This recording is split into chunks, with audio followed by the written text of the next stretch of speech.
Universal News TV, votre chaîne d'information la plus crédible. De nombreux Camerounais sont montés au créneau pour condamner avec rigueur l'ingratitude chronique de Maurice Kamto. L'incohérence de M. Kamto s'est encore illustrée lors de sa récente sortie sur les ondes de la radio France Internationale. Cette sortie maladroite de Maurice Kamto a suscité une vague d'indignation chez le peuple camerounais. C'est suite à cette indignation que certains Camerounais ont pensé qu'il était opportun d'amener le sieur Kamto à découvrir ses propres contradictions. Écoutons maintenant l'intervention d'un patriote camerounais qui met à nu les incohérences de Maurice Kamto.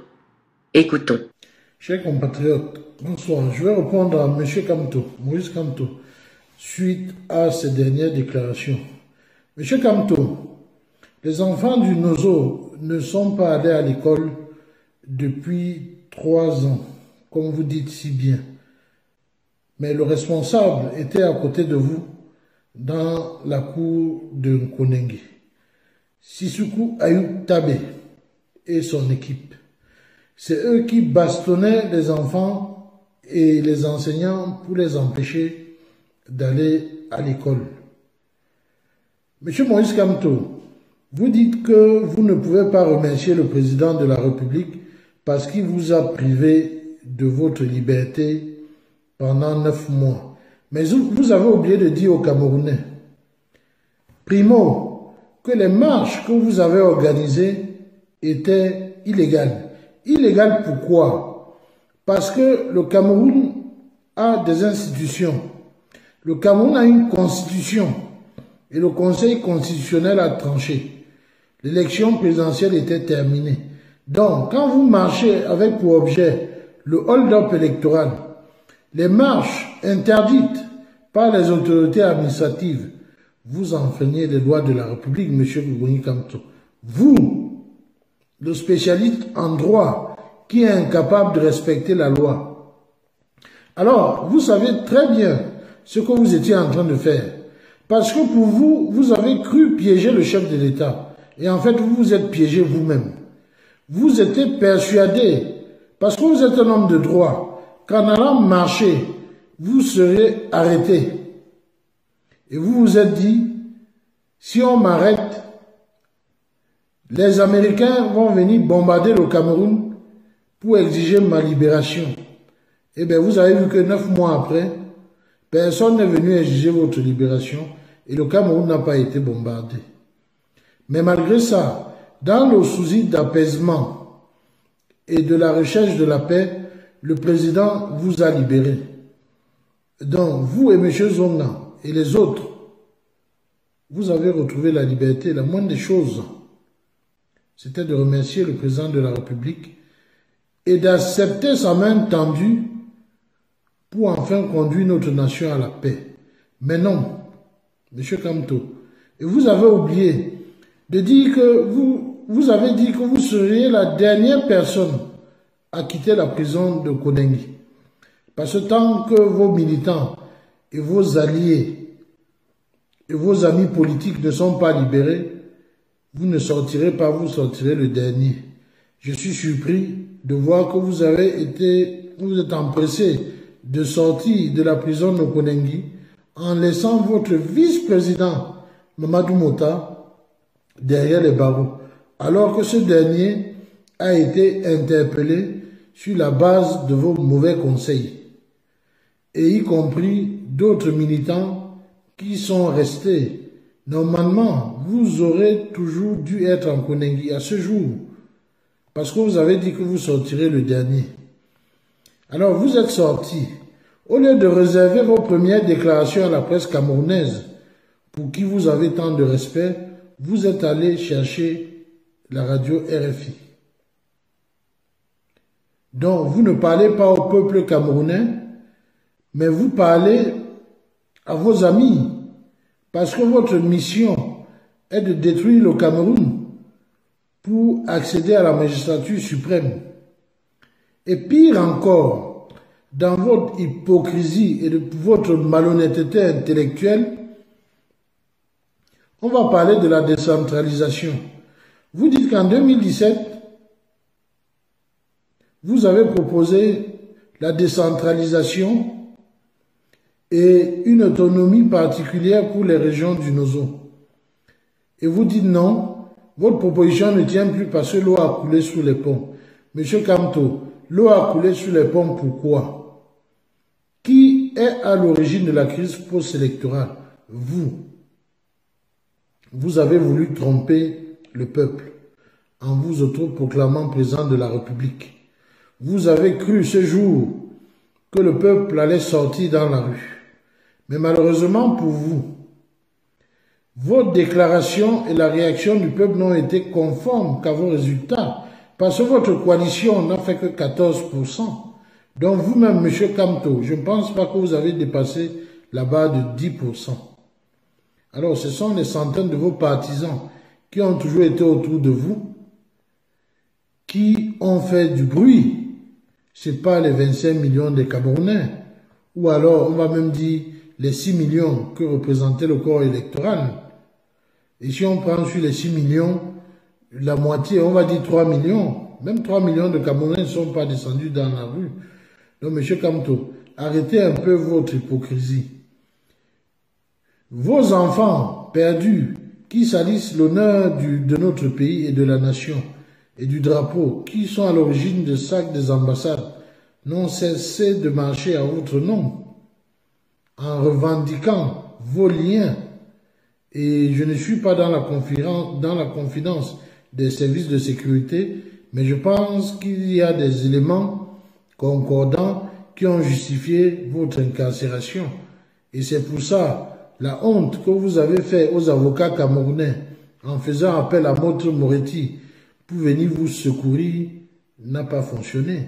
Parce que Maître Moretti est venu au Cameroun une seule fois et en voyant la noirceur de votre dossier, n'a plus jamais remis les pieds. Il a fallu la main tendue du président de la République pour que vous soyez libre aujourd'hui. Et au lieu de créer les conditions pour amener le Cameroun à la paix, vous créez les conditions pour accentuer la guerre. Parce que votre but profond et réel, c'est de créer le soulèvement. Ce soulèvement tant appelé de vos voeux. Vous avez voulu créer la convergence des luttes en exploitant la crise du Nozo.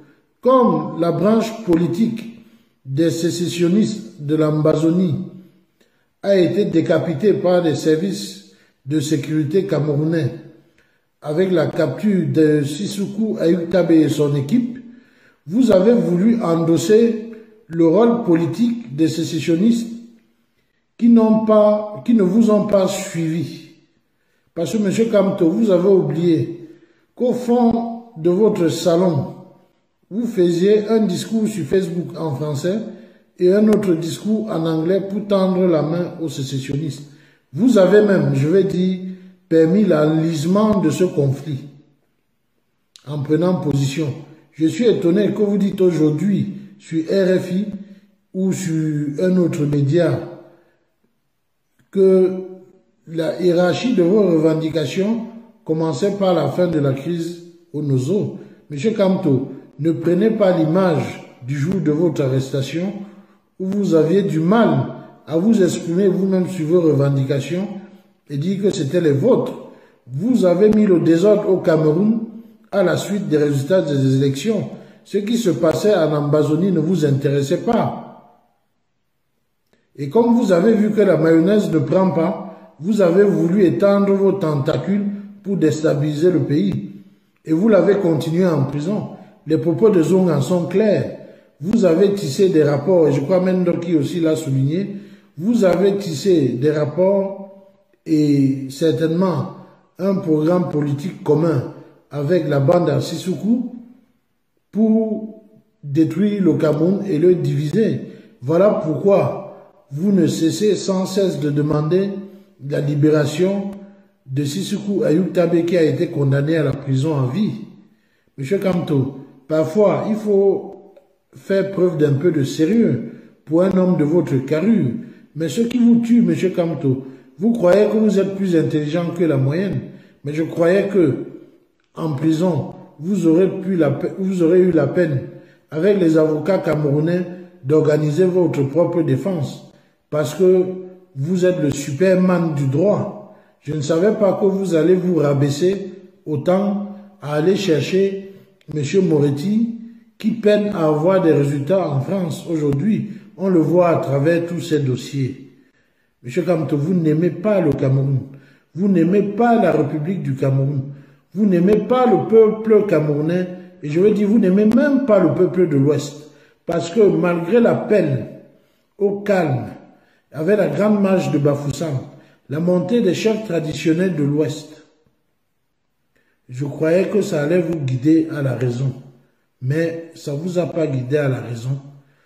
Vous êtes imbu de votre personne. Vous êtes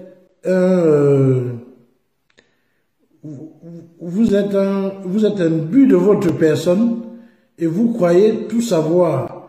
Vous croyez que vous avez le monopole de la connaissance et le monopole du cœur, alors qu'en réalité, vous êtes un homme noir, noir de cœur, noir de corps et noir d'esprit. Vous voulez à tout prix faire couler le sang des Camerounais pour arriver à la magistrature suprême, oubliant qu'on arrive à la magistrature suprême par le suffrage universel.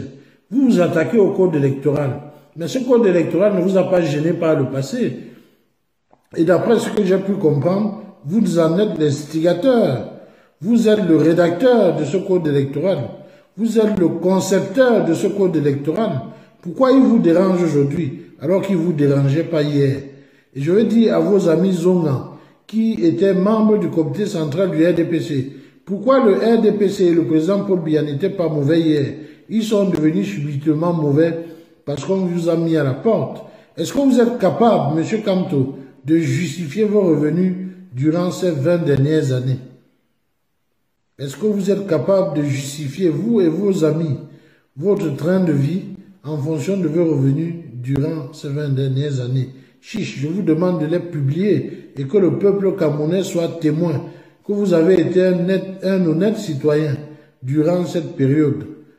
Mais je ne comprends pas que vous avez dit qu'il y a eu 0 mort à Bépana et que tout allait bien et que vous avez maté la contestation lors de la grève de la faim et subitement vous devenez un ange qui pense au devenir du Cameroun. Vous avez vendu le rêve au peuple camerounais avec un programme de copier-coller irréalisable vu les échanges et les relations internationales.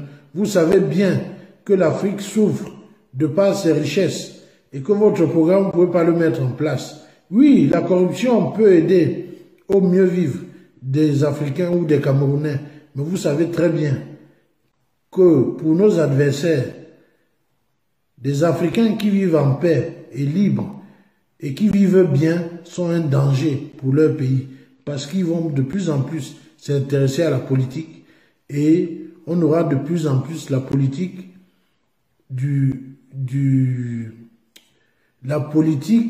des échanges gagnant-gagnant, ce qui n'est pas de l'intérêt des multinationales. Voilà, M. Kamto, je pense que vous êtes sur le déclin. Rendez-vous. Pas en prison, comme la dernière fois, mais allez faire ce que vous savez le mieux, le droit. Je vous remercie et vive le Cameroun.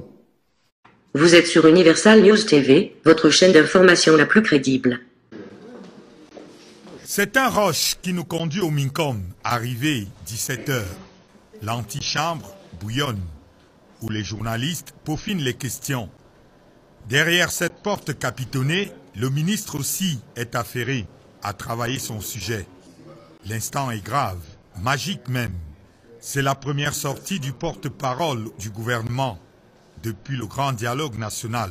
Ceux qui auront l'honneur de capter l'exclusivité se laissent aller aux photos dans ce sanctuaire, le sein des saints du ministère, le cabinet, jusqu'à ce que tout s'emballe par cette énième entrée en scène du chef de division, l'homme qui murmure à l'oreille du ministre. Est-ce qu'il faut nécessairement reprendre toutes les 4 questions? Ça s'est chuchoté, mais on a entendu. Le cadre de l'interview vient de changer. Pour une telle solennité, un direct à la radio n'est pas trop. Un bureau ministériel devient du coup une cabine de maquillage. 5 minutes avant que René Sadi ne s'engouffre dans l'ascenseur, retrouver son cortège sous la bruine du début du week-end. La radio est à un jet de pierre. Le studio, déjà prêt. D'ailleurs, le journal a même démarré. Tout naturellement, le ministre s'intègre au dispositif par les thématiques. D'abord, le grand dialogue national. M. Tangana, je crois que de l'avis de tous les concitoyens de bonne foi, et même de l'avis de nombreux observateurs étrangers, le grand dialogue national, organisé à l'heureuse initiative du président de la République, son Excellence Boulia, a été un grand moment de la vie nationale et un franc succès. Ensuite, les réactions, précisément celles d'un politique cabré dans une sempiternelle posture de fier à bras, par trop entêté de la bouche de René. Nous n'avons guère été surpris par les propos de M. Kamto lors de cette interview. Pour autant, on ne peut pas ne pas regretter cet entêtement, cette sempiternelle posture de fier à bras qui frise, au bout du compte, l'impudence et la forfanterie au point d'agacer nombre de nos concitoyens. Ça a pris 30 minutes, anglais et français impeccable. Un pur moment de radio saisi par la télé, furtivement. Les éditorialistes ont désormais le matériau pour analyser, commenter le commentaire du porte-parole du gouvernement. À eux l'antenne. Le ministre, lui, s'efface. Une voiture repart dans la nuit du vendredi. Les récentes déclarations sur les antennes de RFI montrent à suffisance que Maurice Kamto n'a aucune vision fiable pour le Cameroun. Maurice Kamto a tenté de vendre un faux rêve à certains Camerounais, mais aujourd'hui, il est pris lui-même dans son propre piège. Les incohérences plausibles de Maurice Kamto montrent clairement qu'il n'est pas un homme politique digne de ce nom. La seule chose qui reste à Kamto, c'est de rentrer enseigner le droit dans les amphithéâtres, s'il veut vraiment être utile au Cameroun. Ici, Christine Muriel, pour Universal News TV. Merci de suivre Universal News TV sur YouTube, nous vous rassurons que les informations que nous diffusons au quotidien sont suffisamment crédibles. Alors, n'hésitez pas à liker la vidéo si elle vous plaît, et si vous êtes nouveau sur la chaîne. N'oubliez pas de vous abonner et d'activer la cloche de notification pour ne pas rater nos prochaines vidéos.